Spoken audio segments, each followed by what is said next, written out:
History isn't a dusty list of dates, it's detective work. When you read a biography, the story of a person's life written by someone else, or a historical report, you're looking at a case file. The author is part storyteller, part detective, piecing together clues to reveal not just what happened, but why. The first rule is to get the timeline straight.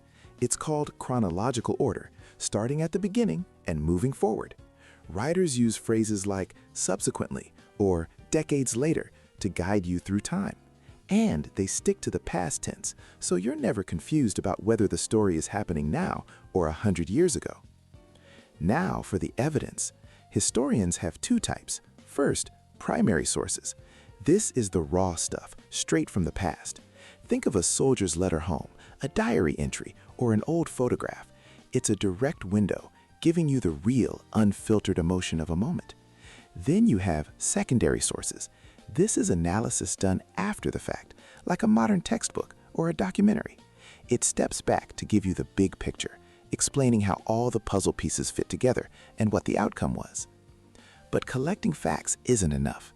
The most important question a historian must answer is, why does this person or event still matter?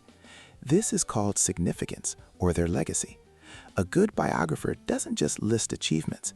They prove that their subject left a lasting footprint on the world.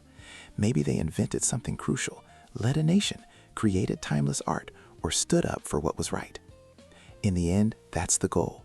The conclusion of any great historical story isn't just a summary of facts. It's the closing argument, the final proof that explains why, long after they're gone, we should still remember their name.